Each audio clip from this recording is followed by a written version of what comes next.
Tous.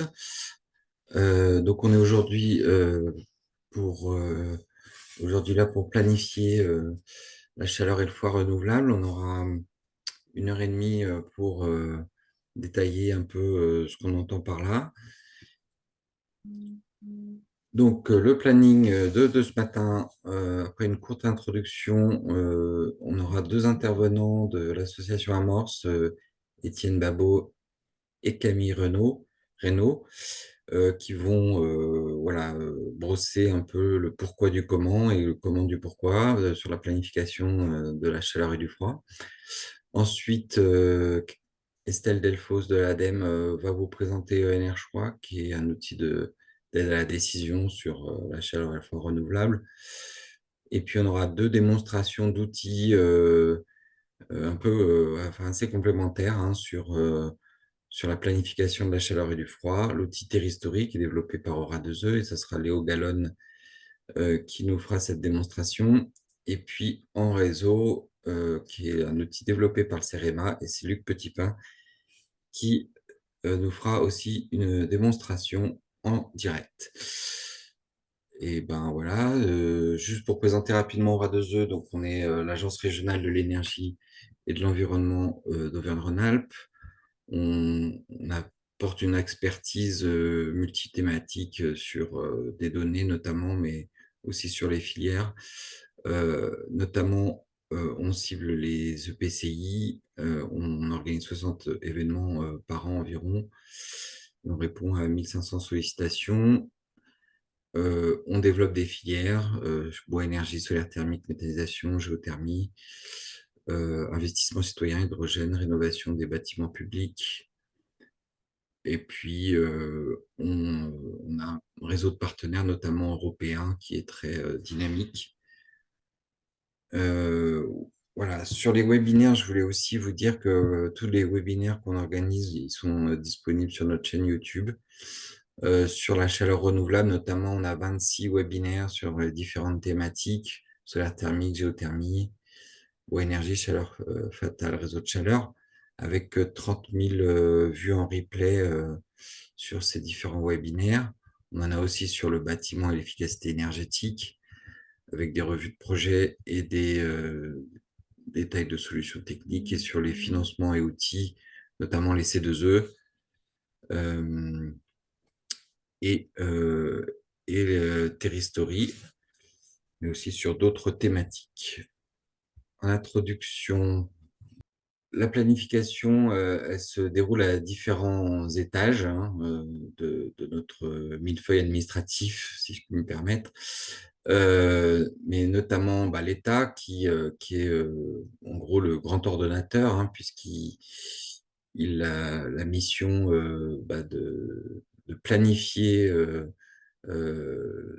au travers de la programmation pluriannuelle de l'énergie qui court sur 2019-2028, avec l'objectif, c'est d'assurer la sécurité de l'approvisionnement en énergie, mais également de développer les filières d'énergie renouvelable, et puis de développer des infrastructures de transport et de stockage d'énergie.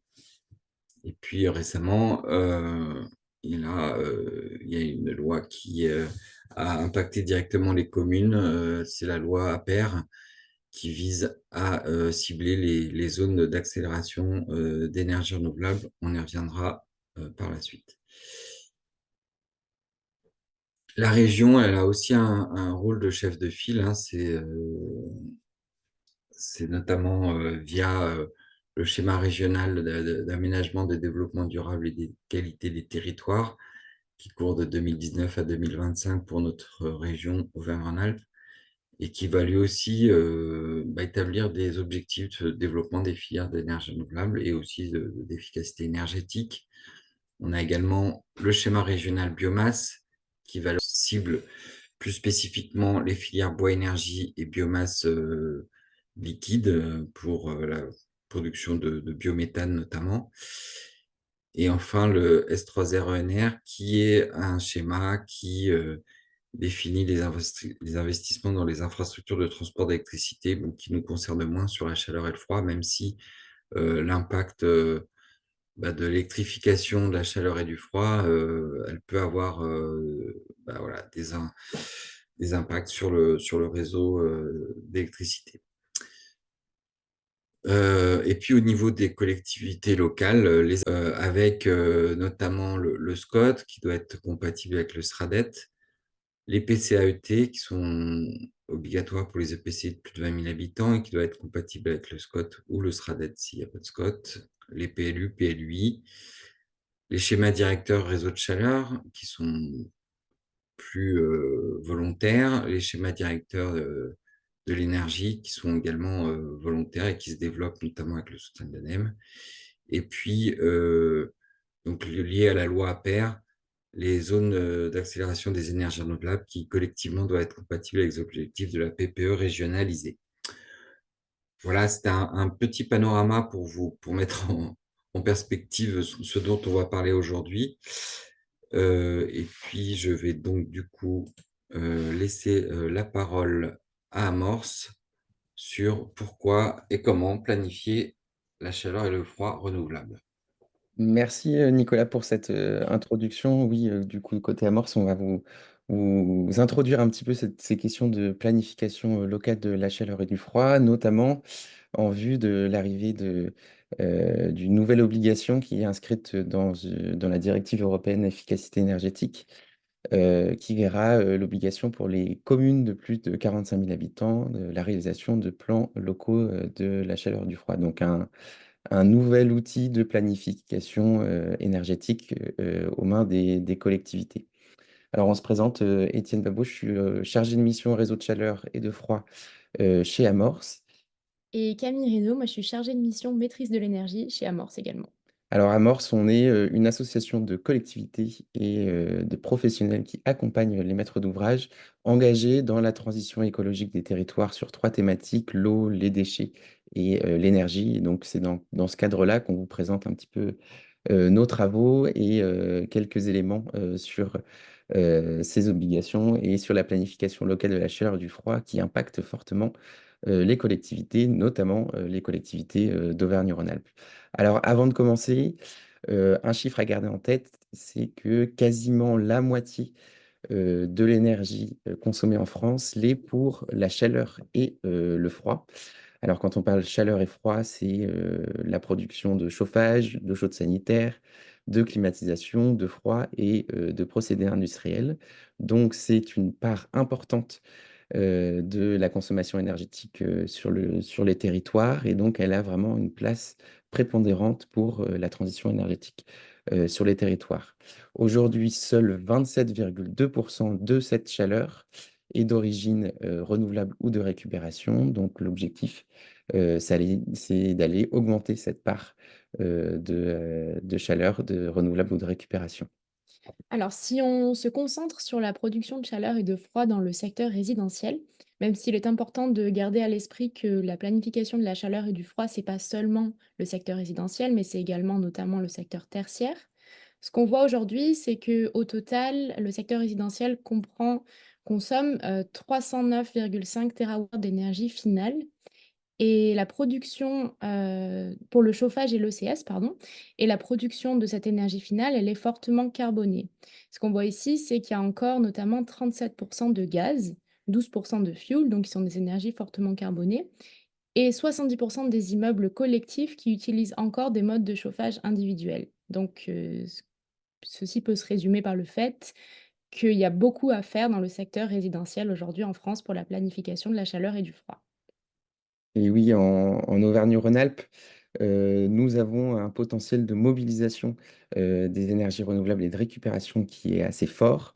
Là, je vous ai remis quelques éléments réalisés par le Club de la chaleur renouvelable sur une territorialisation, une régionalisation des objectifs proposés dans la proposition de stratégie française d'énergie-climat, sur laquelle Amorce a travaillé, ainsi que les partenaires du Club de la chaleur renouvelable et aussi le CEREMA, qui vous présentera aussi à travers En Réseau ce travail d'identification sur les territoires des mobilisations possibles d'énergie renouvelable et de développement aussi des réseaux de chaleur. Alors, en Auvergne-Rhône-Alpes, 91 TWh de chaleur avaient été consommés en 2022 et on projette une réduction de cette consommation à 82 TWh d'ici 2030. Et on a pour l'instant 21,6 TWh de chaleur qui est produite d'origine de renouvelable et de récupération en Auvergne-Rhône-Alpes. Et d'ici 2030, il faudrait qu'on atteigne jusqu'à 37,8 TWh ENR. Donc on a plusieurs sources d'énergie renouvelable et de récupération possibles. Certaines sont utilisables dans certains cas, d'autres dans d'autres cas. Estelle de l'ADEME vous donnera un peu plus de clés pour pouvoir hiérarchiser ces différentes ENR juste après notre intervention. Alors, ce qu'on vient de voir, c'est que la planification, de l'utilisation de la chaleur et du froid, de la production de la chaleur et du froid, c'est un aspect très important pour, la décarbonation des territoires et au niveau national également, mais pas seulement. C'est d'autant plus important parce que ça va devenir obligatoire légalement et c'est ce que nous dit la directive européenne sur l'efficacité énergétique. Alors, cette directive-là, elle a plusieurs articles, beaucoup d'articles et ce qu'elle nous dit, il y a 3 objectifs majeurs. Donc, c'est la baisse de la consommation globale d'énergie de -40 par rapport à 2007. C'est une exemplarité des bâtiments publics et c'est une réduction de 1,9 par an de la consommation énergétique des organismes publics par rapport à 2021. Alors, ce qui nous intéresse aujourd'hui dans ce webinaire, c'est en particulier l'article 35 qui s'intitule «Évaluation et planification en matière de chaleur et de froid». Ce qu'il faut savoir, c'est que cette directive, elle a été publiée le 13 septembre 2023, donc l'année dernière et les États, donc la France en l'occurrence ici, disposent de 2 ans pour traduire cette directive européenne en droit français. Donc ça arrive très bientôt. Pour vous donner un petit peu plus de détails sur les objectifs principaux de l'article 25 et en particulier en ce qui concerne les collectivités, qui est quelque chose qui, j'imagine, vous intéresse aujourd'hui. Il va y avoir, comme l'a dit Étienne au début de cette présentation, une obligation de réalisation de plans locaux de chaleur et de froid pour les communes dont la population totale est supérieure à 45 000 habitants. Ce qui est intéressant de noter, c'est qu'il va quand même y avoir une possibilité de regroupement de plusieurs collectivités locales dans certains contextes et si les infrastructures de production de chaleur et le froid le permettent. Du côté des États, là aussi les États, et donc la France en l'occurrence ici, va avoir quelques obligations, notamment une obligation de soutien des autorités régionales et locales par des aides techniques, mais aussi des outils financiers. Ils auront aussi l'obligation de s'assurer de la cohérence des plans de chaleur locaux avec les autres outils de planification locaux, qui vous ont été donc présentés par, Nicolas en introduction. Donc si, on rentre un petit peu plus dans les détails sur les objectifs, de cet article 25 et en particulier sur les choses que devraient contenir les plans de chaleur locaux. Alors, juste à titre d'information ici, donc ça, c'est ce qui est indiqué, dans la directive européenne. Donc c'est amené à évoluer, lors de la transcription dans le dans le droit français. Donc en fait, ici, ce que devraient contenir les plans locaux, ce qu'on voit, c'est que c'est assez similaire avec les autres outils de planification finalement. Donc il y a d'abord, une analyse de la situation initiale, donc de l'existant et ça passe par, l'estimation, et la cartographie de la demande de la chaleur et de froid sur le territoire, l'estimation du potentiel de production de chaleur et de froid, à partir d'énergies renouvelables notamment, mais aussi, via le raccordement à des réseaux de chaleur. Et enfin, le recensement des éléments existants, en fait, sur le territoire. Donc le recensement des infrastructures, qui sont à l'heure actuelle utilisées pour la production de chaleur et donc les réseaux de chaleur existants. Ensuite, dans un second temps, il y a aussi le développement de scénarios. Donc à partir de la situation existante identifiée et en tenant compte des objectifs climatiques, sur le territoire et également des besoins spécifiques, des ménages les plus vulnérables. Donc ça, c'est important et souligné dans la directive. Donc lorsque ces scénarios sont définis, il y a la troisième partie qui est finalement, commune à tous les plans, à tous les documents de planification, c'est le développement d'une stratégie et c'est la partie la plus importante de ce plan. Donc l'identification d'un plan d'action qui se base donc sur les différents scénarios et la situation initiale identifiée et ce plan d'action devra s'accompagner évidemment d'un plan de financement et de définition de méthodes de suivi et d'évaluation des actions mises en œuvre. Alors, je vais laisser la parole à Étienne pour vous dire, en fait, comment est-ce qu'on fait ça et surtout comment est-ce qu'on fait la première partie sur l'analyse de la situation initiale. Oui, avant ça, juste à retenir, c'est un document de planification qui vient un peu plus en détail sur les questions des modes de chauffage et modes de refroidissement, et qui propose aussi la réalisation de la planification de façon un petit peu Mmh. cartographique, permettant de cartographier un petit peu zone par zone au sein des collectivités, pour se donner des stratégies développement de la chaleur et du froid. Alors, ce qu'on a prévu maintenant, c'est de dérouler un petit peu ces propositions et vous donner quelques outils existants pour pouvoir réaliser ces éléments de contexte dans les plans locaux de la chaleur et du froid. Donc le 1er, c'est l'outil Terristory, que vous présentera Léo juste après, mais on vous donne un exemple, de l'utilisation de cet outil qui permet de, estimer la demande de la chaleur et du froid sur le territoire. Là, par exemple, on a choisi la commune de Bourg-en-Bresse sur l'année 2022 et on voit bien que plus de 56 de l'énergie consommée sur le territoire, de Bourg-en-Bresse l'est pour la production de chauffage, d'eau chaude sanitaire, de climatisation, et de froid. Donc c'est vraiment un chiffre, qui permet de vraiment faire un premier diagnostic sur le territoire et estimer les besoins de chaleur, existants. Ensuite, on a refait, le travail, en choisissant uniquement, les usages de chauffage, d'eau chaude sanitaire et de climatisation sur le territoire et on, observe que, plus de la moitié, de l'énergie, consommée sur le territoire pour ce chauffage, cette eau chaude sanitaire et ce froid, est issue, du gaz. Donc on a encore une grosse partie, un gros travail pour aller décarboner, ce secteur, qui est à la fois résidentiel et tertiaire et industriel, pour décarboner et sortir de cet usage, du gaz, sur le territoire. Ensuite, un 2e outil, qui permet, Luc Petitpain vous le présentera juste après, donc je vais aller vite, d'estimer les besoins de chaleur et les besoins de froid bâtiment par bâtiment. Donc c'est vraiment un outil qui, permet d'avoir un peu plus de clés sur quels sont les bâtiments les plus, consommateurs sur le territoire et aussi quels sont, zone par zone, les besoins, de chaleur et les besoins de froid, sur les bâtiments et aussi, on peut le faire, sous format de quartier aussi en réutilisant les données existantes. Ensuite, outil suivant, c'est, la base de données nationale des bâtiments, qui a, mis en ligne un outil qui s'appelle GoRénov Territoire et qui vous permet d'aller, identifier bâtiment par bâtiment une estimation, de DPE, ou des DPE recensés, sur le territoire pour avoir un peu une estimation de l'enveloppe de bâti, des bâtiments sur le territoire et à partir de cette base de données, on peut avoir une estimation du gain énergétique après rénovation énergétique sur les bâtiments. Donc on le voit ici, en bas à droite, une estimation de la consommation d'énergie primaire et après une estimation de la consommation après rénovation énergétique. Donc c'est un outil qui, permet d'avoir quelques clés sur, les scénarios de réduction des besoins de chaleur après rénovation énergétique sur le territoire. Donc ça donne un peu plus de clés sur comment, faire le diagnostic et après, se projeter, sur ces rénovations énergétiques sur notre territoire.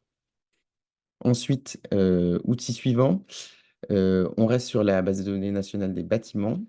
C'est juste à je voilà, celle-là, qui permet elle aussi, encore de pouvoir identifier les différents modes de chauffage, des bâtiments sur le territoire, à la fois sur, l'énergie de chauffage, utilisée, mais aussi, si le mode de chauffage est collectif ou individuel, sur le bâtiment. C'est une clé, pour avoir un peu plus de moyens, sur la question du raccordement des réseaux de chaleur, des bâtiments au réseau de chaleur, qui est beaucoup plus facile pour des bâtiments collectifs que pour des bâtiments individuels.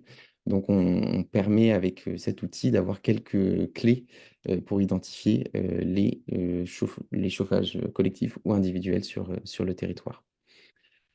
Ensuite, on revient sur l'outil en réseau qui, en plus d'estimer bâtiment par bâtiment les besoins de chaleur, identifie des zones d'opportunité pour la création ou le développement de réseaux de chaleur ou de froid sur le territoire. Donc, c'est vraiment un outil qui est très utile aux collectivités pour avoir vraiment une vision de ce qui est possible sur le territoire et quelle est l'opportunité sur le territoire. Luc vous le présentera un peu plus en détail juste après.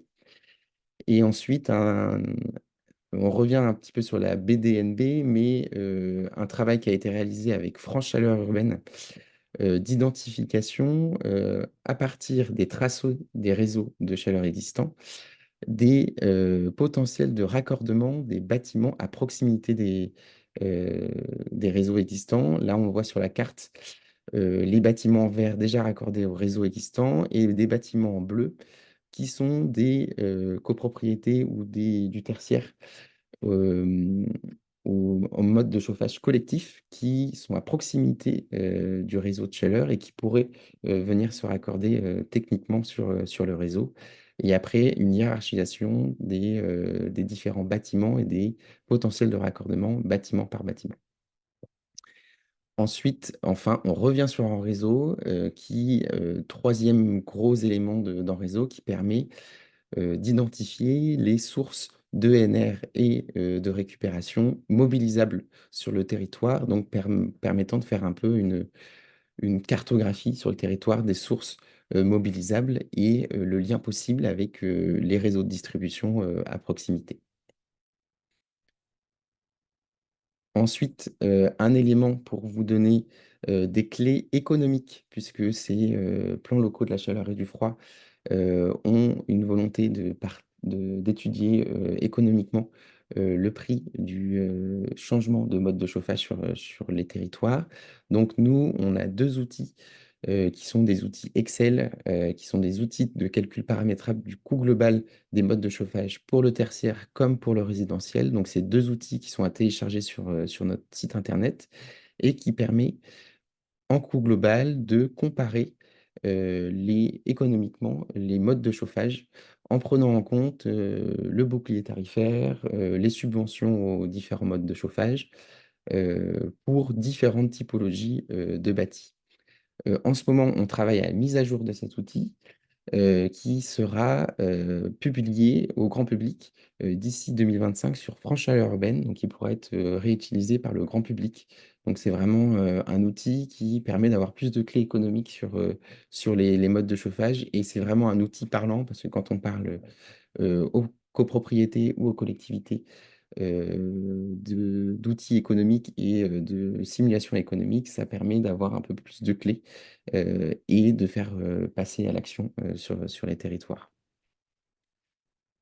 Ensuite, un exemple de retour d'expérience qui peut vous aider sur la réalisation de ces plans locaux de la chaleur et du froid, c'est une étude de l'APUR, l'Atelier parisien d'urbanisme, qui a travaillé avec la ville de Paris et les différents bailleurs sociaux du territoire parisien sur une étude des consommations réelles d'énergie des logements parisiens après rénovation énergétique, donc sur un panel de 9000 logements de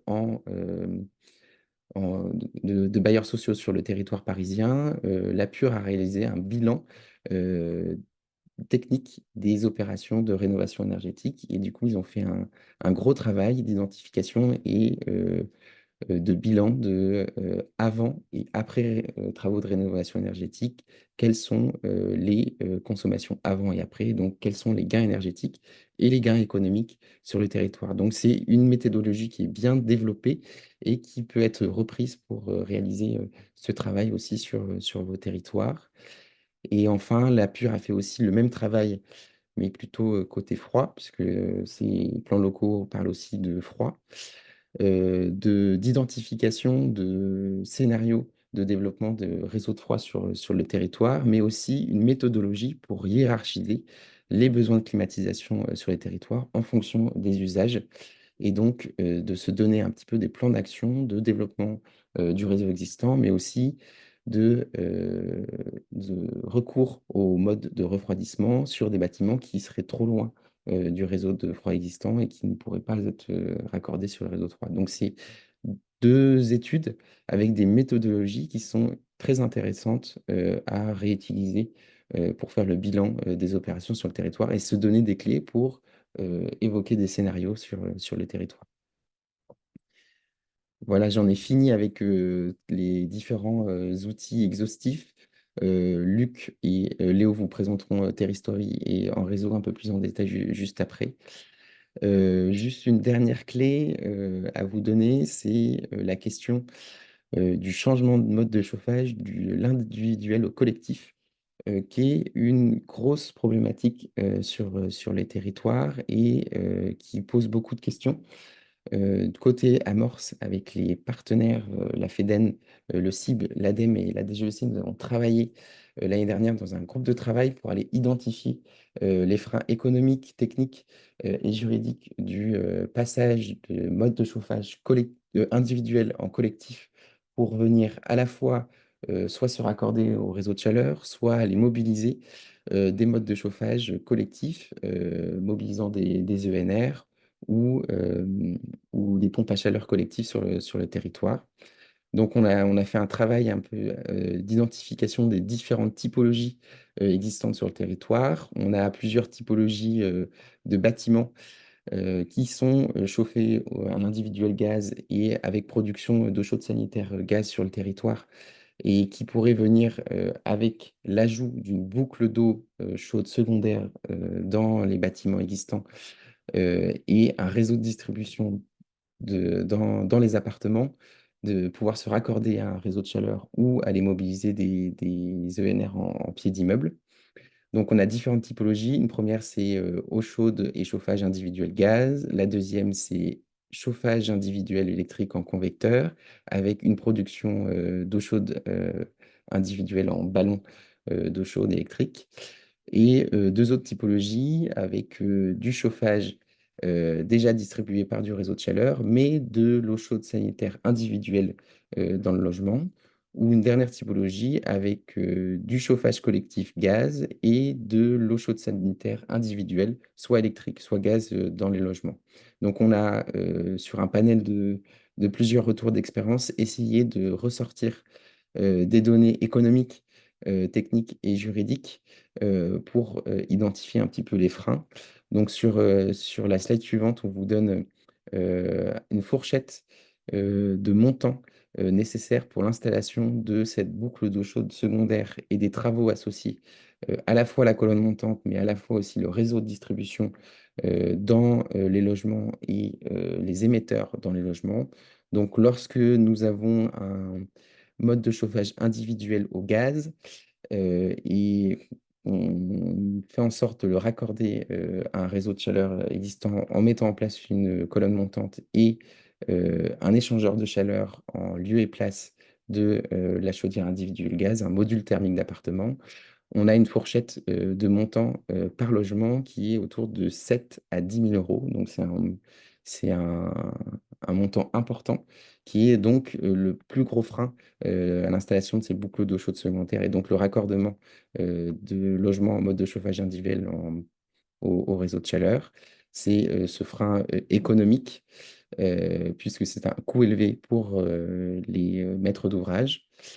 Il y a une question sur le portage des investissements qui se pose régulièrement et aussi une question sur la fin de l'individualisation complète des frais de chauffage qui, dans les années 60-70, était la norme sur les territoires. Un outil économique qui a émergé, c'est le prêt Adaptéo sur la slide suivante. Voilà, qui permet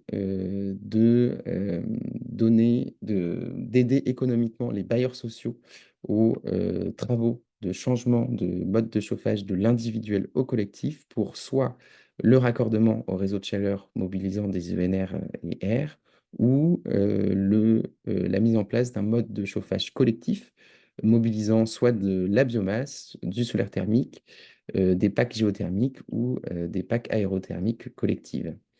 Donc, c'est un prêt à taux bonifié euh, qui est coporté à la fois par la Banque des territoires et l'ADEME, qui permet d'avoir un peu des aides économiques pour les bailleurs sociaux pour réaliser ce type de travaux. C'est la première aide économique existante sur ces questions de boucle d'eau chaude de secondaire. Donc, n'hésitez pas à les partager aux bailleurs sociaux sur votre territoire. Et je redonne la parole à Camille, qui va vous donner quelques exemples de planification locale de la chaleur et du froid en Europe. Oui, donc pour conclure rapidement, on a voulu vous donner quelques exemples de ce qui a pu se faire en Europe sur les plans de chaleur et de froid. Alors il faut savoir qu'il n'y en a pas beaucoup, puisque ce n'était pas une obligation légale, mais il y a quand même quelques villes pionnières. Ici, on a fait le résumé de Zurich et de Vienne. Il y a aussi la ville de Munich, par exemple, qui a un plan de chaleur et de froid assez complet.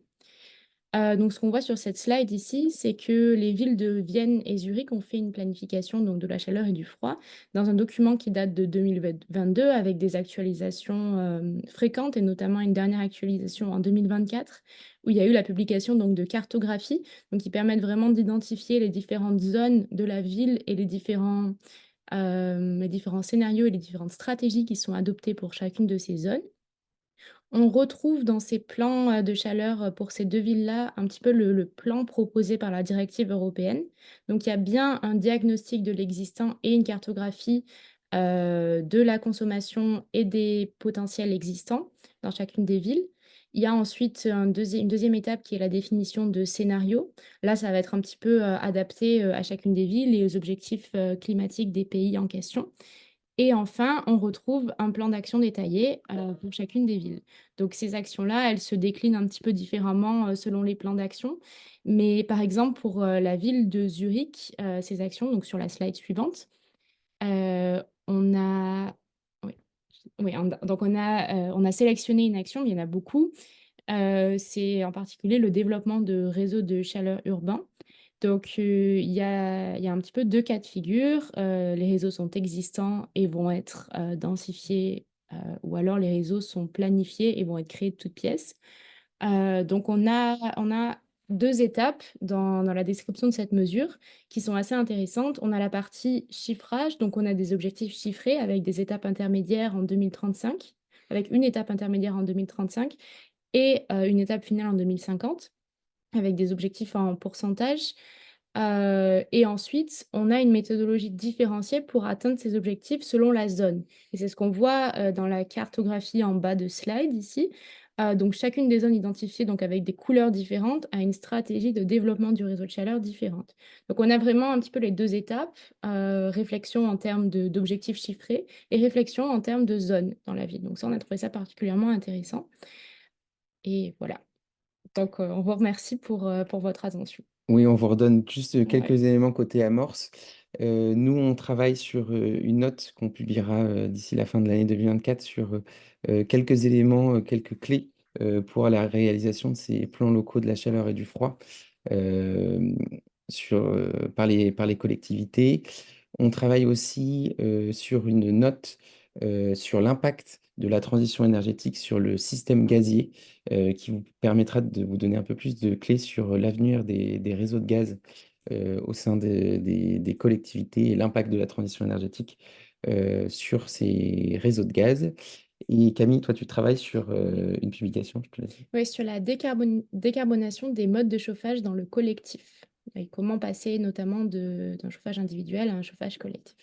Voilà, pour avoir un peu plus de clés pour traiter de ces questions de changement de mode de chauffage qui sont une préoccupation majeure pour la planification locale de l'énergie dans les collectivités.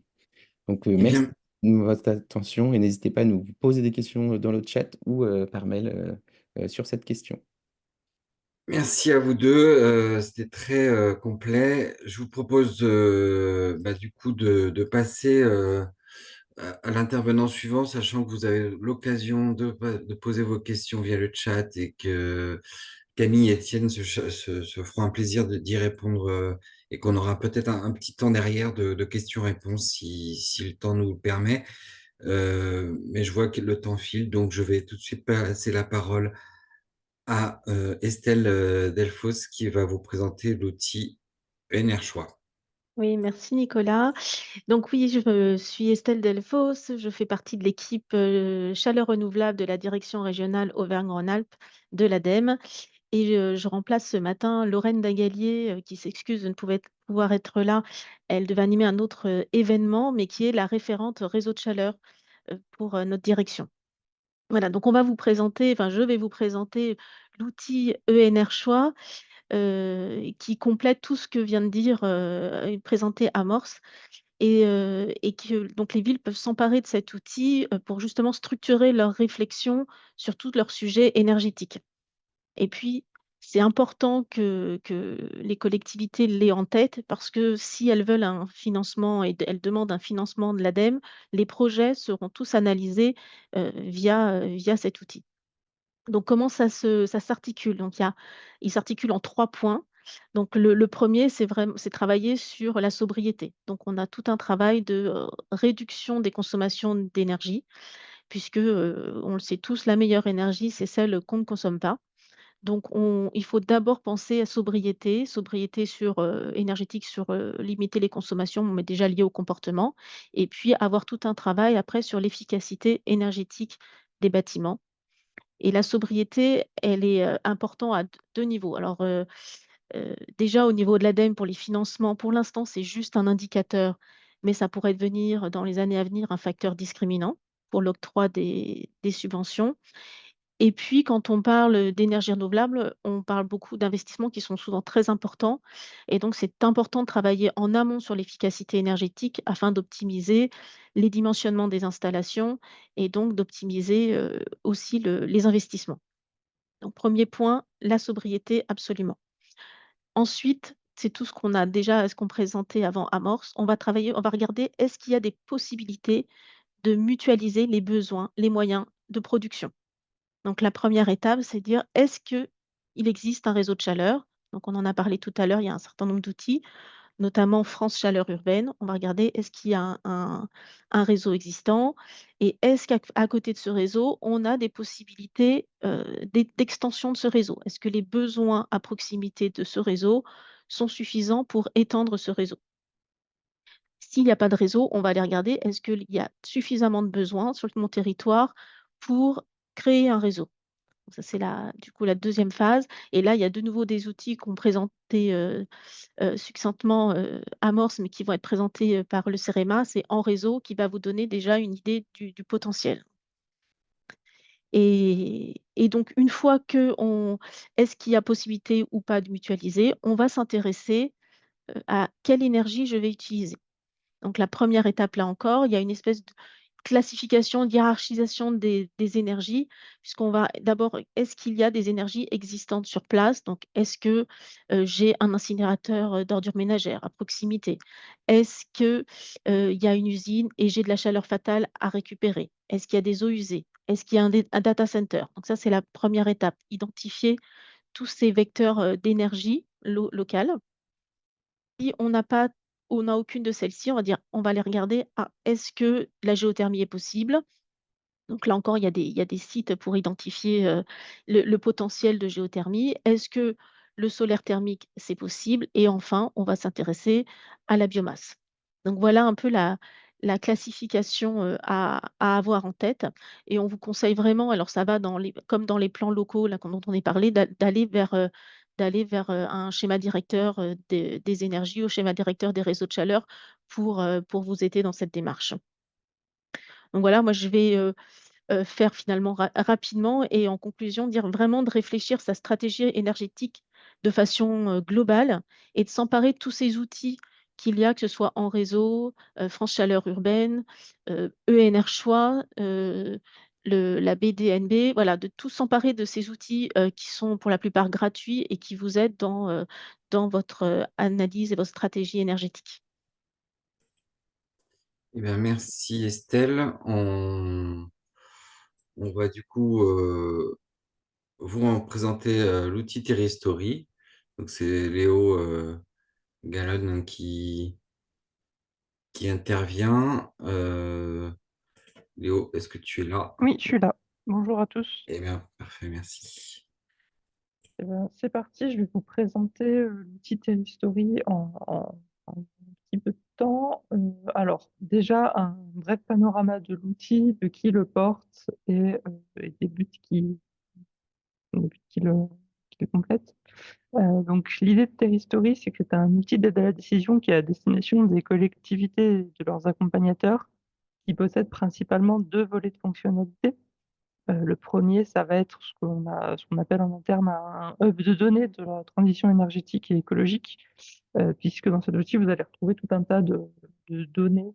C'est un peu que cet outil centralise en fait tout un tas de données sur les grandes thématiques de la transition énergétique et écologique à travers différentes représentations, que ce soit des visualisations cartographiques, des analyses historiques et des flux d'énergie, et des tableaux de bord, dont on parlera un petit peu plus en détail aujourd'hui, puisqu'on a mis en ligne récemment un tableau de bord chaleur et froid qui regroupe un petit peu tous les indicateurs qu'on a sur ce sujet au sein de Terristory. Et vous avez un deuxième volet dont on parlera moins aujourd'hui, qui est un volet d'aide à la décision, de prospective et de stratégie territoriale, dans lequel vous allez retrouver notamment un calculateur d'impact d'un plan d'action et un simulateur d'impact qui pour l'instant est restreint à la thématique mobilité. Donc voilà, en deux mots, les fonctionnalités de l'outil. Une chose sur laquelle on insiste à chaque fois qu'on présente également Terristory, c'est que c'est un outil libre qui est accessible gratuitement en ligne à toutes et tous, que vous pouvez avoir un compte utilisateur sur Terristory, qu'il est accordé sans condition et qui ne sert qu'à vous permettre de sauvegarder vos propres stratégies et vos propres tableaux de bord sur l'outil et rien de plus. C'est-à-dire qu'il n'y a pas de fonctionnalité cachée nécessitant un compte utilisateur au-delà de ça. C'est un outil qui est open source, donc ce qui signifie que le code est disponible en ligne, en fait, vous pouvez y accéder. Et ce code a déjà été réutilisé par d'autres plateformes dans d'autres cadres et pour d'autres sujets. Le dernier point qui est important, c'est qu'on travaille quasi exclusivement sur de la donnée libre qui est disponible en open data par ailleurs. Il faut avoir en tête que Terristory ne génère pas de données, on n'est pas producteur de données en fait, on la retravaille uniquement pour la mettre à disposition sous une autre forme pour les territoires. Donc on ne produit pas de données en propre. Donc voilà, là vous avez un panorama de nos sources de données principales sur les différents sujets. Donc vous allez retrouver alors, les deux observatoires régionaux qui sont pour lesquels Aura2E fait partie des opérateurs, que ce soit donc l'ORCE, l'Observatoire régional climat et énergie, ou l'Observatoire régional l'ORDEC, l'Observatoire régional déchets et économie circulaire. On va également retrouver Atmo Auvergne-Rhône-Alpes, donc pour tout ce qui va concerner la thématique qualité de l'air. Évidemment, au niveau national, on va retrouver des données de l'INSEE, des données de l'IGN, de Météo France, du BRGM, de Eau-France, et aussi d'Aldo, qui est un outil d'ADEME sur les stocks de carbone et de carbone. Donc voilà, un petit panorama. Vous n'avez pas tout le monde ici, mais là, avec ça, on couvre quasiment 90% des données présentes dans Terristory. Et de toute façon, les sources sont toutes précisées sur l'outil, donc vous pourrez aller consulter tout ça plus en détail. Au niveau des porteurs et des soutiens de l'outil, voilà, au niveau national, vous allez retrouver les 6 opérateurs de Terristory dans les différentes régions. Donc que ce soit nous, Aura2E, les différentes AREC qui peuvent porter aussi ces outils dans d'autres régions. Vous allez également retrouver des énergéticiens, notamment Enedis, Terega, et quelques réseaux nationaux, notamment le RAR et également Atmo France. Au niveau régional en Aura, vous avez aussi un consortium d'acteurs qui soutient et qui porte l'outil, notamment d'autres énergéticiens côté gaz, spécifiquement chez RDF, chez RTE Gaz, via Seva, des collectivités, notamment avec Grenoble-Alpes Métropole, et gestionnaire des réseaux de transport d'électricité, RTE, ainsi qu'Atmo Auvergne-Rhône-Alpes. Et au niveau des soutiens généraux, vous allez retrouver plusieurs régions, ainsi que l'ADEME, notamment. Sur ce qui concerne spécifiquement le sujet qui nous intéresse aujourd'hui, à savoir chaleur et froid renouvelable, vous allez retrouver plusieurs éléments en lien avec cette thématique dans Terristory, notamment tout un volet d'indicateurs qui vont vous permettre à la fois de faire des diagnostics de consommation d'énergie et d'émissions de la chaleur et du froid, que ce soit renouvelable ou non, comme a pu vous en faire la démonstration Amorce tout à l'heure. Vous allez également retrouver des indicateurs de production des ENR, des indicateurs de besoins en chaleur et de potentiel géothermique. Vous allez aussi retrouver une carte d'installation géothermique collective sur le territoire régional. Il faut savoir que l'intégralité de ces indicateurs, l'intégralité de ces cartes que vous pouvez retrouver en divers endroits dans l'outil ont été regroupées très récemment dans un tout nouveau tableau de bord chaleur et froid renouvelable que je vais vous présenter aujourd'hui. Donc Terry-Story. Pour ceux qui ne connaîtraient pas, je vous en fais un petit panorama rapide, histoire que vous ne soyez pas complètement perdu sur l'outil. Donc l'adresse auvergne-rhône-alpes.terrystory.fr. Quand vous arrivez à un petit pop-up d'accueil qui vous rappelle les dernières nouveautés de l'outil et qui vous permet de suivre un petit peu ce qui s'y passe, en sachant qu'il y a une mise à jour tous les mois qui est effectuée. La première étape, quand vous arrivez sur l'outil, c'est toujours de sélectionner le territoire sur lequel vous voulez travailler. C'est la première chose à faire et c'est ça qui va vous permettre ensuite d'accéder aux différents modules. Donc, le territoire, il se sélectionne d'abord par l'échelle, puis ensuite par la maille à laquelle on souhaite l'analyser. Mais si jamais vous savez directement où vous voulez aller, vous pouvez aussi venir travailler directement ici, dans le champ du milieu, par exemple, pour venir trouver le PCI, par exemple, qui vous intéresse, qu'on peut mettre à la maille commune pour avoir un petit peu plus de détails. Et donc, une fois que vous avez sélectionné un territoire, vous allez pouvoir venir travailler sur les différents modules. Donc, les différents modules, vous allez les retrouver à gauche. Deux premiers modules, module cartographique, indicateurs et équipements, qui vont vous permettre d'afficher les données sur la carte. Le module tableau de bord, dont on va parler tout de suite après. Et ensuite, les deux modules un peu plus analyse prospective avec le module d'analyse territoriale et le module de stratégie dont on ne parlera pas du tout aujourd'hui.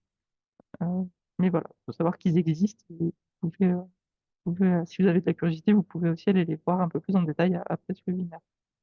Au niveau des tableaux de bord, il faut savoir que vous en avez à peu près 7, si ma mémoire est bonne, 7 tableaux de bord qui ont été préconstruits, qui sont mis à disposition de tous les utilisateurs. Alors, vous ne les retrouverez pas sur toutes les typologies de territoire, mais dans le meilleur des cas, vous en aurez 7.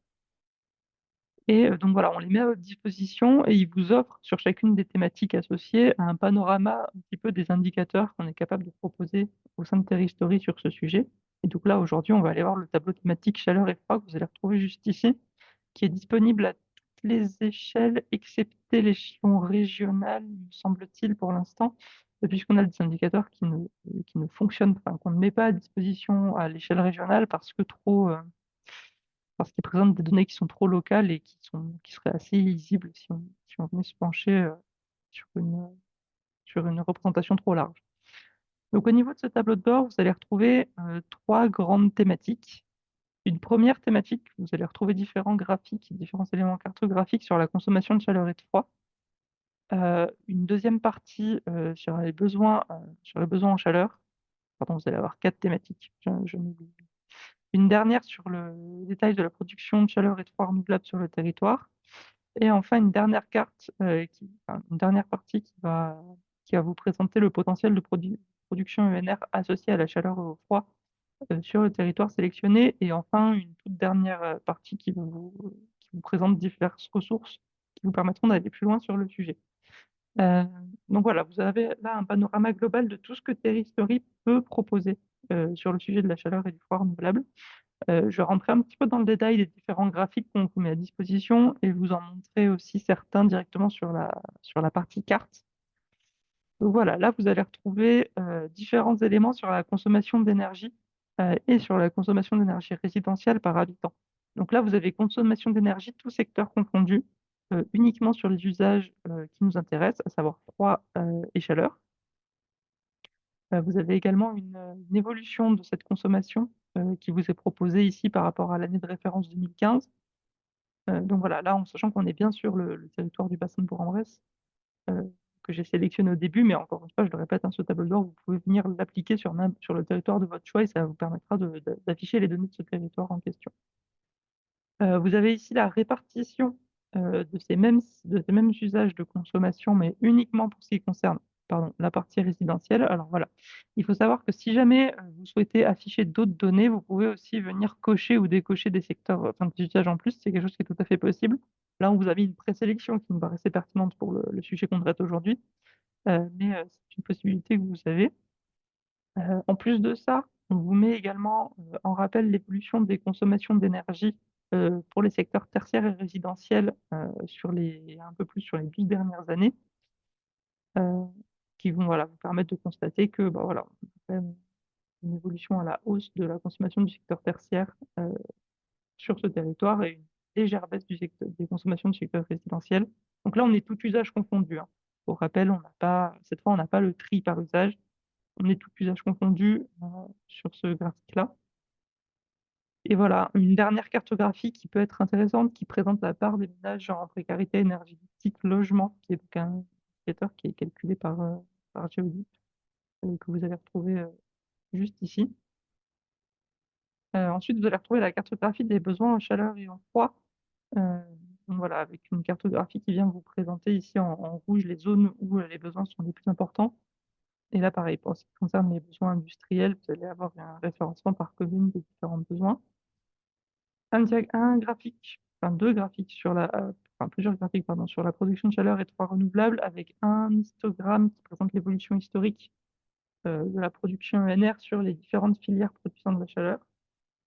Une répartition cartographique de cette production pour voir quels sont les territoires qui produisent le plus en brut et par habitant, en sachant que, encore une fois, dans les 2 cas, on vient sur un filtrage uniquement sur les ENR chaleur et froid. Vous avez également une cartographie qui va venir vous préciser l'emplacement des différents réseaux de chaleur recensés sur le territoire et pour ceux où c'est possible le tracé. Alors là, c'est pas très visible, mais pour certains réseaux de chaleur, on a le tracé à la rue qui est implémenté dans l'outil. Et enfin, les différentes données de potentiel, avec les données de potentiel géothermique nappe et sonde. Alors, je le précise, ces données, elles sont issues d'une étude qui date de 2013, donc avant la fusion des régions. Ce qui fait que vous n'allez retrouver ces données que pour la région, l'ex-région Rhône-Alpes. On n'a pas ces données-là sur la région Auvergnate pour l'instant, puisqu'elles n'existent tout simplement pas. Mais elles sont en cours de production, si ma mémoire est bonne, donc on aura bientôt quelque chose, mais ce n'est pas pour tout de suite. Et ensuite, voilà, une référence cartographique des différentes installations de géothermie collective qui sont disponibles, telles qu'elles sont référencées par le BRGM, notamment. Donc voilà un petit peu le panorama de tout ce qu'on peut vous proposer sur ce sujet-là. Quelques petites indications tout de même. Vous pouvez remarquer qu'au-dessus de chaque indicateur, vous avez plusieurs petits logos. Donc le premier, en règle générale, il vous permet d'exporter une capture d'écran du graphique que vous êtes en train de regarder. Le second, ça vous permet de télécharger les données associées au graphique si vous voulez les retravailler ou en faire vos propres représentations, c'est possible. La petite loupe, elle vous envoie directement sur la partie carto associée à l'indicateur. Je vais cliquer dessus pour vous le montrer tout à l'heure. Et le petit point d'interrogation, il vous renvoie toujours vers la méthodologie de l'indicateur que vous êtes en train de regarder. Alors, méthodologie qui, dans certains cas, peut être très détaillée. Dans d'autres, elle n'est pas du tout et elle va vous renvoyer vers la méthodologie du producteur de la donnée. Puisque, comme je vous le disais tout à l'heure, Terrestory ne produit pas en propre ces données. On se contente de regrouper des données présentes par ailleurs. Donc, par exemple, pour tout ce qui va être la consommation d'énergie, vous allez être renvoyé vers la méthodologie de l'ORCAE. Ça va être le cas pour cet indicateur-là, mais c'est aussi le cas pour d'autres. Si jamais vous vous rendez sur la carte, parce que Amorce vous a montré un petit peu des données que vous pouviez récupérer sur l'outil, mais je vais vous montrer un petit peu comment vous pouvez vous débrouiller pour aller plus loin et pour les obtenir. Donc voilà. Là, vous avez l'intégralité des données sur la communauté d'agglomération du bassin de Bourg-en-Bresse avec les différents diagrammes de répartition. Donc voilà, on voit que sur ce territoire, la consommation d'énergie, elle est de 3 TWh, 3,5 TWh, tout usage, tout secteur, tout type d'énergie confondu. Si on veut rentrer un petit peu dans le détail, par exemple, ne garder que la chaleur et le froid, on va venir décocher les usages qui ne nous intéressent pas, comme ceci. Donc voilà, il faut laisser le temps à l'outil de faire ces petits calculs. Et ne garder par exemple que le secteur tertiaire et résidentiel. Alors là, vous avez vu que les diagrammes se sont masqués pour des raisons de confidentialité. Pour tout ce qui concerne les données de consommation d'énergie, alors on sait que ça peut être assez embêtant quand on manipule l'outil, puisqu'on se retrouve souvent avec des diagrammes qui disparaissent comme ça. Mais c'est quelque chose qui est bientôt terminé, puisque normalement l'ORCAE a obtenu les autorisations nécessaires pour diffuser une très grande partie de ces données de consommation et d'émission en faisant fi des règles de confidentialité. Donc bientôt, c'est quelque chose que voilà, on n'aura plus ce problème sur Terrestory. Mais voilà, vous pouvez venir tout décocher. Alors là, on a l'impression qu'on n'a plus beaucoup de données, mais l'air de rien, il nous en reste encore un petit peu, puisqu'on a toujours accès à la valeur totale de consommation sur le territoire uniquement pour les usages et les secteurs sélectionnés. Vous avez aussi accès aux détails par commune et si jamais vous venez décocher un petit peu plus le détail, par exemple, vous vous interrogez combien de gaz sont consommés pour ces usages, vous venez décocher l'intégralité, des autres énergies et vous aurez quand même accès ici, voilà, aux, 537, gigawattheures qui sont consommés en gaz pour les 4 usages, chaleur et froid sur ce territoire. Donc voilà un petit peu un bref panorama de ce que peut vous présenter Terristory. Et du coup, on va parler de l'outil en réseau, donc qui a déjà été évoqué par, par par Amorce. Donc, du coup, c'est Luc. Tu es là, Luc? Ouais, donc en réseau, donc voilà, ça a déjà été cité un petit peu comme outil, hein. Vous dire que c'est quand même relativement récent puisqu'on avait mis en ligne les premiers jeux de données en décembre de l'année dernière, donc ça a moins d'un an hein, finalement. Et là, voilà, on commence à mettre en ligne un certain nombre de données. Donc l'idée, c'est de vous présenter peut-être celles qui ont été plus récemment mises en ligne et qui peuvent vous aider justement à établir ces plans de chaleur et de froid.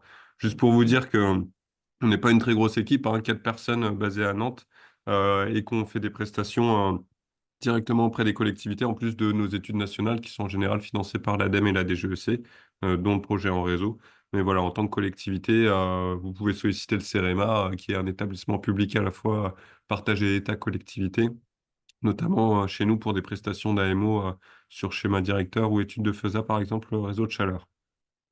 Donc en réseau, en fait, ça vient d'un projet européen, Life Fit and Cool, qui court encore là sur la région Provence-Alpes-Côte d'Azur. Et c'est un projet dans lequel on a conçu en fait un outil de visualisation du potentiel de développement des réseaux de chaleur et de froid. Et ça, on l'avait fait dans les années 2021-2022. Et ensuite, du coup, on a déployé au niveau national, c'est le projet en réseau, cet outil-là, en l'améliorant, notamment sur la brique des besoins des bâtiments, en identifiant pour chaque bâtiment ses besoins en chauffage, en ECS et en froid. Sur les gisements de NR, en faisant un travail poussé d'identification précise, vraiment de géolocalisation précise, hein. L'idée, c'est pas de dire il y a un gisement sur une commune de temps, c'est vraiment de dire où est-ce qu'il est situé précisément. Et sur les réseaux et systèmes existants, voilà tout ce qui est réseau de chaleur. En parallèle, France Chaleur Urbaine avait bien avancé sur le recensement de ces réseaux et toutes les données qui vont avec. Et en parallèle de ça, du coup, l'idée, c'était qu'on identifie des zones où on pouvait développer donc, des systèmes collectifs de chaleur et de froid, donc autrement dit des réseaux de chaleur et de froid. C'était une initiative où on a mis un peu tout le monde autour de la table, hein, plutôt des acteurs nationaux, mais pas que, hein. Il y avait aussi Aura 2E qui était associé à quelques groupes de travail. Pour vous dire que voilà, c'est un projet, un outil qui est vraiment intégré dans l'écosystème des acteurs et outils largement sur les énergies renouvelables. Et voilà, ça trouve vraiment son identité là-dessus. En termes de calendrier, pour vous dire que voilà, on a mis en ligne un certain nombre d'outils et de jeux de données à partir de décembre 2023, et que là, en ce moment, on est sur une avancée un peu plan-programme où l'idée, c'est qu'on fasse des analyses thématiques par filière pour afficher aussi des potentiels de développement des ENR, à la fois sectorisés, mais aussi à des mailles territoriales, qu'elles soient nationales, régionales ou intercommunales ou communales même. Mais est-ce que j'ai un petit rhume?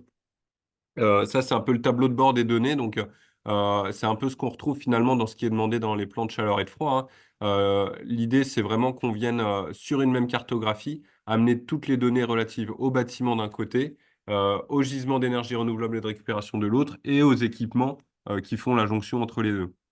Pour vous dire que par rapport à tout ce qui est déjà mis en ligne, là, bah, Amorce vous a présenté notamment l'outil Gorenov Territoire aussi porté par le CSTB, hein, qui retranscrit la base de données nationale des bâtiments, la BDNB, avec notamment des données qui sont en open data sur les consommations réelles en gaz, élec, chaleur et sur des modes de chauffage. Pour vous dire que là, c'est vraiment voilà, ça va arriver très très prochainement. On va mettre en ligne sur un réseau aussi ces données-là qui sont de toute façon en open data pour que vous ayez en visualisation tout ça sur notre cartographie. Je vais passer tout de suite à la démo pour accélérer un petit peu. Donc, vous tapez en réseau sur n'importe quel moteur de recherche, vous tombez sur cette page-là normalement. Si c'est pas le premier lien, c'est le deuxième. Et vous avez sur cette page toutes les ressources dont vous aurez besoin pour exploiter voilà, en réseau. Donc, il y a notamment un guide utilisateur, hein, si vous n'êtes pas très familier des outils cartographiques, un petit flyer de com, mais bon, ça voilà. L'accès à tous les modules cartographiques. Donc, ne vous arrêtez pas juste en haut de la page à l'accès rapide à la carto principale. Il y a aussi d'autres modules que je vous présenterai très très rapidement par la suite. Il y a les documents voilà, d'avancée du travail. Il y a les analyses thématiques qu'on va faire au fur et à mesure. Donc pour l'instant, on n'a fait que le solaire thermique, mais on est en train de faire aussi les UVE, les réseaux de froid avec les îlots de chaleur urbains et d'autres qu'on mettra en ligne au fur et à mesure. Donc n'hésitez pas à visiter la page de temps en temps. Après, on communiquera sur la publication. J'ai l'impression qu'on a perdu Luc. Est-ce que vous confirmez? En effet, on l'a perdu. Ça revient. Ah voilà. Là, c'est bon, désolé. C'est vraiment des petites coupures, désolé. Donc, voilà, je répète pas ce que je viens de dire, mais en gros, toutes les ressources sont sur cette page. Et aussi, là, notamment pour ceux qui ont des services géomatiques bien outillés, je pense aux métropoles, vous pouvez télécharger absolument toutes les données qui sont en open data, hein, ou utiliser les flux WXS de nos données, hein. Et vous avez aussi accès à toutes les méthodologies. Donc, par exemple, sur les zones d'opportunité, vous cliquez dessus, vous arrivez sur cette page, vous avez la méthodologie en bas qui est disponible et le téléchargement des données également. Donc, qu'est-ce que c'est en réseau? C'est d'abord et surtout un outil cartographique en ligne sur lequel, bon, on va zoomer du coup vers Aura. Peut-être pas sur Lyon, j'imagine que vous le prenez à chaque fois.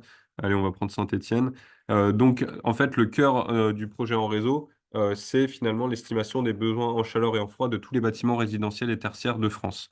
Donc, vous cliquez sur un bâtiment, vous avez notre estimation, c'est bien une estimation en énergie utile, hein, c'est pas de l'énergie primaire ni de l'énergie finale, c'est de l'énergie utile. Et vous avez l'estimation en besoin en chauffage et en besoin en ECS. Et en fait, nous, ce qu'on va faire, je vais repasser sur les diapos, ce qu'on va faire, on va prendre un certain nombre de bâtiments qui ont du coup un besoin supérieur à une certaine donnée, donc par exemple 100 ou 300 mégawattheures, et on va regarder finalement la densité thermique entre chacun de ces bâtiments.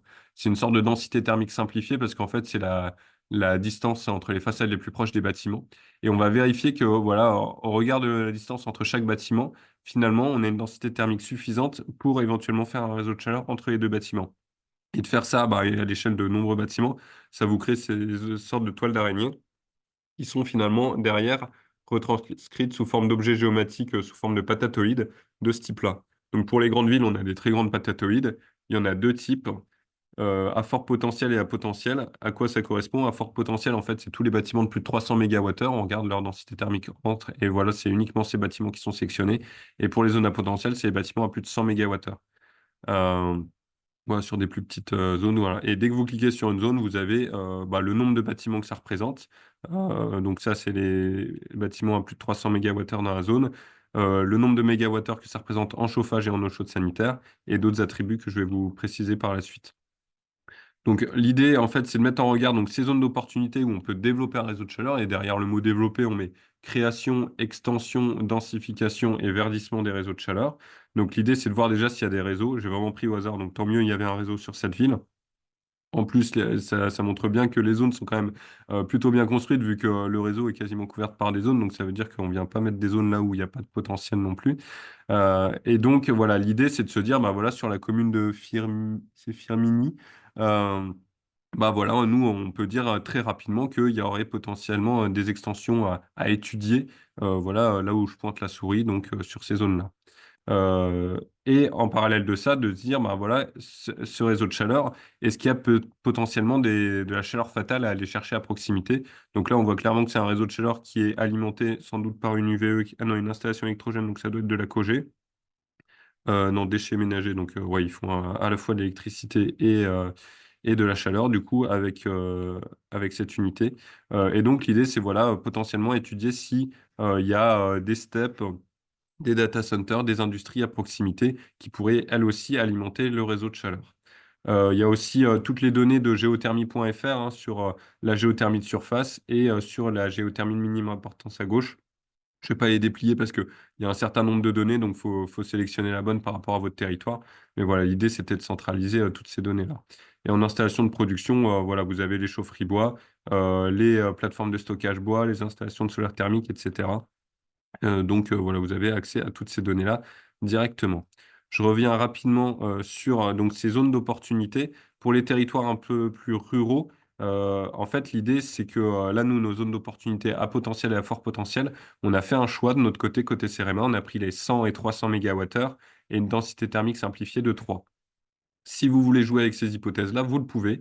Vous retournez sur la page en réseau et vous cliquez sur le module cartographique en réseau expert. Et vous allez tomber sur ce module cartographique. Bon, on n'a qu'à prendre vers le même endroit. Firmini, c'était... euh, oh, ça va être Sans le simple. G. Ouais, bah, tu sais quoi, je vais dézoomer, ça va être plus rapide. Euh, Hop, on va retourner dans le coin juste en aura, vu que c'est ici qu'on est. Voilà, c'était vers là. Donc, je vous ai dit là, celles qui sont en ligne, c'est les zones qui correspondent aux hypothèses 100 et 300 MWh. Donc ça, c'est ce qu'il y a en ligne sur un réseau standard. Si vous êtes sur une commune un peu plus rurale et que vous dites, bah non, moi je veux aller chercher des bâtiments avec un plus faible besoin ou une densité plus faible, bah, vous pouvez le faire. Vous sélectionnez sur votre gauche, là, dans ce module expert, par exemple, tous les bâtiments qui font 150 MWh et une densité thermique de 1,5 plutôt que 3.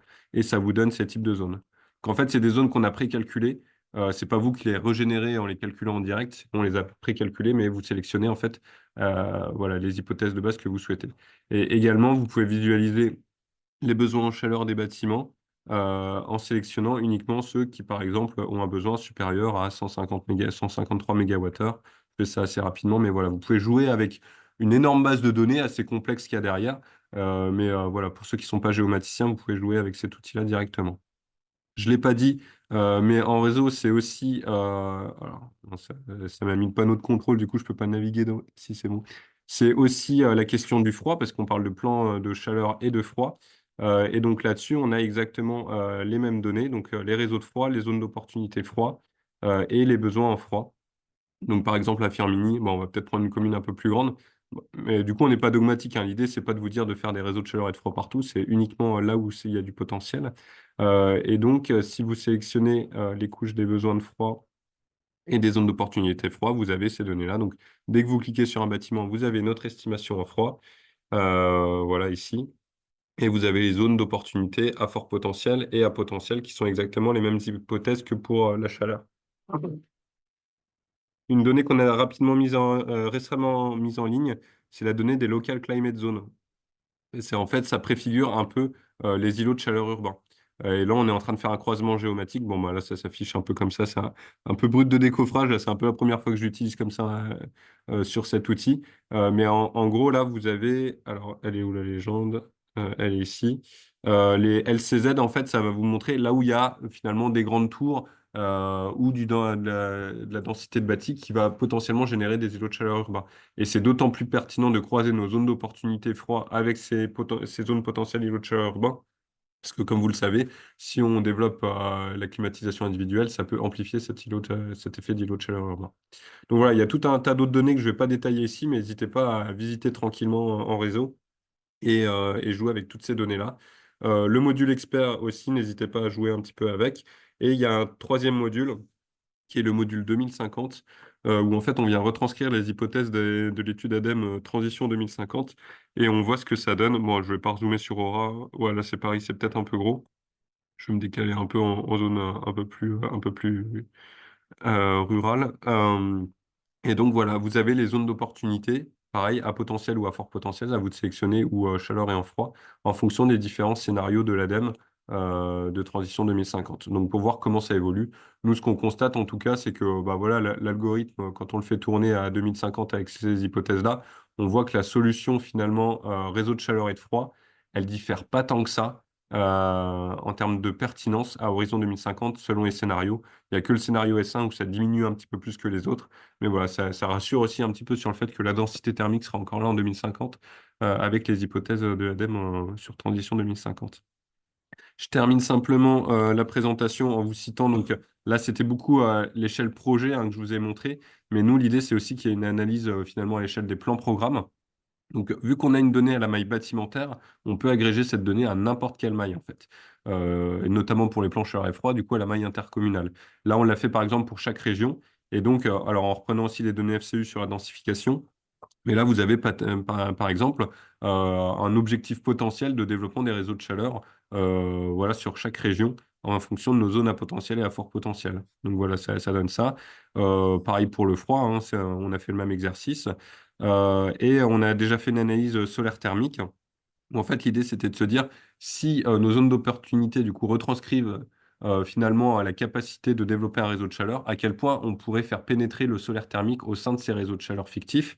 Et donc, on a pris quelques hypothèses, hein, notamment de dire, bah voilà, le solaire thermique, c'est dimensionné en fonction du talon estival, donc notamment des besoins en eau chaude sanitaire de la zone. Or, nous, on les a bien estimés à part des besoins en chauffage. Et en fonction de l'ensoleillement de la zone et du taux de pénétration du solaire thermique selon le régime de température du réseau, donc basse température ou haute température, on est en capacité de donner une estimation finalement de l'emprise au sol nécessaire de surface de capteurs solaires qu'il faudrait trouver pour alimenter le réseau de chaleur en solaire thermique à hauteur de 10, 15 ou 20%. Et donc, pareil, vu que c'est à chaque zone d'opportunité qu'on le fait, je vous remontrerai très rapidement. Dès que vous cliquez sur une zone d'opportunité chaleur, alors il faut juste que je désélectionne un peu le reste. Dès que vous sélectionnez une zone d'opportunité chaleur, vous avez donc ce que ça représente en termes de mégawattheure de tous les bâtiments intéressants, ça je vous l'ai dit tout à l'heure. Et en dessous, vous avez d'autres attributs, notamment les surfaces de capteurs solaires qui seraient nécessaires d'installer pour alimenter le réseau de chaleur fictif qu'il y a derrière en solaire thermique. Et quand on agrège tout ça à une échelle régionale, nationale ou intercommunale, voilà, ça donne ce type de chiffres. Et donc, vous pouvez retrouver toute la méthodologie et les résultats, par exemple sur le solaire thermique, directement sur notre site, hein. Vous cliquez sur la page principale et vous atterrissez sur ce document très bien fait qui explicite du coup toutes les hypothèses de base et les résultats. Donc voilà, n'hésitez pas à vous en imprégner et si vous avez besoin d'analyse sur vos territoires, de nous contacter. Et pour terminer, puisque je sens que le temps file, voilà, on a fait le solaire thermique, on est en train de faire les STEP, les stations d'épuration, on est en train de faire les unités d'incinération également et les îlots de chaleur urbains. Et on fera plutôt 2025 tout ce qui est géothermie sur nappe, chaleur fatale industrielle et 2050. Peut-être aller un peu vite à la fin, mais l'idée c'était plutôt de laisser la place aux questions. Donc voilà, j'en ai fini. Ok, merci beaucoup, Luc. Tu as déjà plein de questions dans le chat auxquelles tu peux répondre. Je voulais juste terminer ce webinaire en vous parlant d'une initiative euh, que, que nous avons en cours hein, sur la thématique de réseau de chaleur et de froid. Du coup, je reprends ma présentation. Voilà. Donc, c'est l'initiative du projet Escalate, qui est un projet qu'on a déposé juste avant que la directive européenne soit publiée et qui voilà, travaille justement sur ces questions de planification de chaleur et froid. Et donc, le projet a démarré en septembre de cette année pour 3 ans. Et l'objectif de ce projet, c'est avec nos partenaires européens d'établir une méthodologie commune sur la réalisation de plans de chaleur et de froid et un guide d'application. On a vu qu'il y a déjà des outils à disposition, plein de données disponibles. Le tout, c'est peut-être de les remettre dans un, dans un processus. Et je sais que Amorce travaille là-dessus, donc on va travailler ensemble sur ce sujet. Il y a aussi un autre livrable de ce projet, c'est de créer une plateforme en ligne de formation à destination des collectivités et de leurs accompagnants, comme on le disait, qui sont aussi importants pour la mise à jour des données et puis pour animer ça sur le territoire. L'objectif, c'est que vraiment on reste en autonomie entre les binômes, entre les collectivités locales et leurs accompagnants. Ça peut être un syndicat d'énergie, une agence de l'énergie, et qu'elles soient en capacité à utiliser les outils proposés pour être en autonomie sur la réalisation de ces plans qui seront intégrés ou pas dans les futurs PCAET. Ça fait partie aussi des discussions qu'on va avoir avec les acteurs euh, nationaux hein, sur la transcription de ces directives. On a aussi lancé un appel à manifestation d'intérêt qui court jusqu'à 15 novembre, hein, que vous retrouvez sur la page Escalade du site d'Aura 2E, pour retenir 2 territoires sur lesquels on va implémenter directement un projet de planche locale de chaleur et de froid. Et donc, du coup, d'utiliser tous les outils qui sont à notre disposition, les données, et d'animer ça sur le territoire. Du coup, je propose qu'on revienne aux questions. Juste pour info, le prochain webinaire, c'est le 8 novembre et c'est sur un sujet qui va être aussi dans la planification. C'est sur les smart grids thermiques. Donc, dans 15 jours ou 3 semaines, puisqu'il y a les vacances, dans 3 semaines, le 8 novembre à 11 heures, on parlera des smart grids thermiques, notamment avec des retours d'expérience. Voilà, je laisse peut-être Luc revenir peut-être sur des questions auxquelles il a répondu dans le chat. Question qui a été posée, il y a souvent une confusion là-dessus. Nous, on estime des besoins en énergie utile. La force de ce travail-là, c'est que c'est exhaustif sur tous les bâtiments, ce que ne sont pas les consos réels qui sont mis en open data. Et donc, nous, pour faire nos zones d'opportunité, on a besoin d'une donnée exhaustive sur l'ensemble des bâtiments. Donc, c'est pour ça qu'on part de ces besoins qu'on estime. Euh, et aussi dire la limite pour l'instant, mais qu'on va bientôt combler, c'est que ces zones d'opportunité, elles ne prennent pas en compte le mode de chauffage des bâtiments. Donc aujourd'hui, un bâtiment qui est chauffé au tout électrique individuel, on le prend voilà, sur la même importance qu'un bâtiment qui est chauffé en gaz collectif. Et on sait très bien que pour accorder un bâtiment en réseau de chaleur, c'est beaucoup plus simple de prendre le gaz collectif que l'électrique individuel, comme l'a dit Amorce tout à l'heure. Mais ça, on va l'intégrer bientôt, là, quand on aura aussi intégré la BDNB dans un réseau. On va reconstruire aussi nos zones d'opportunité au regard de cet indicateur des modes de chauffage. Et je pense qu'il y aura des résultats beaucoup plus voilà, circonscrits à des petits territoires en termes d'opportunités de développement de réseaux de chaleur et de froid, si tant est que le paradigme reste à ne pas équiper les bâtiments en boucle d'eau chaude secondaire quand elles n'en ont pas. Et puis appuyer sur le froid, où nous, il y a un enjeu fondamental. Là, on va faire une publication prochaine, là, notamment sur les ICU, mais pour nous, voilà, les réseaux de froid, c'est 5 à 8 ans de développement. Il y a plus d'1 million de climatiseurs individuels qui sont vendus chaque année. Donc voilà, chaque année qu'on perd, voilà, ça reste des bâtiments qui demain seront d'autant plus compliqués à raccorder un réseau de froid quand on aura développé ces installations. Donc pour nous, il y a une urgence à vraiment faire un focus de là où c'est vraiment pertinent et donc croiser nos opportunités technico-économiques de faire des réseaux de froid avec les zones où il y a un vrai enjeu ICAU. Voilà, on espère que le message trouvera, voilà, enfin, on trouvera vraiment une oreille du côté voilà, des acteurs qui vont développer les projets des réseaux de froid. Ok, j'ai une question aussi sur voilà, les boucles d'eau tempérées. Est-ce que en réseau, un jour, sera aussi capable de définir ces zones de boucles d'eau tempérées où il y a à la fois du chaud et du froid? Bah, là, on peut déjà superposer les zones d'opportunité chaud et froid, hein, sachant qu'on a, on a fait une petite trouvaille récemment, c'est qu'en fait, toutes les zones d'opportunité froid sont couvertes par des zones d'opportunité chaud. Donc, partout où on peut faire un réseau de froid, en fait, on peut aussi faire un réseau de chaud. Et donc, après, à voir si on fait deux réseaux dédiés ou une boucle d'eau tempérée. Et ça, c'est plutôt à la typologie de bâtiment que voilà, se trouve la réponse. Si on est sur du bâti récent, avec des régimes de température nécessaires voilà, assez faibles, puisqu'une boucle d'eau tempérée, il faut rehausser la température hein, avec une pompe à chaleur. Donc l'idée, c'est de ne pas atteindre non plus 90 ou 100 degrés avec cette pompe à chaleur, sinon on perd en rendement. C'est plutôt d'aller sur des bâtiments récents, si possible avec des planchers chauffants refroidissants, avec enfin, ce type de technologie. Donc pour nous, en fait, le travail est déjà un peu fait, hein. Les zones d'opportunité à boucle d'eau tempérée, c'est finalement les zones d'opportunité froid. Oui, Puisque avec un besoin aussi de ressources derrière pour l'alimenter, cette boucle d'eau, et donc il y a bah, aussi tout le c'est travail là où d'identification. C'est là où la BET a tous les champs ouverts, puisqu'on peut aller chercher du data center ou de la station d'épuration, alors que pour un réseau de chaleur classique, enfin, ça reste possible, mais il faut des bonnes pompes à chaleur pour rehausser au bon régime de température. Alors que effectivement, avec une BET, on peut aller chercher tous les gisements de chaleur fatale et tous les gisements de géothermie. Donc, pour moi, en fait, la C'est- BET, il y a déjà un peu toutes les réponses. Il suffit de prendre tous les gisements de NR et R et les zones d'opportunité froid, et du coup, tu as tes zones BET. Voilà, c'était un peu de teasing pour notre prochain webinaire hein, sur ces boucles d'eau tempérées, puisque effectivement, ça fait partie des choses qui sont importantes à apporter en visibilité sur les années à venir.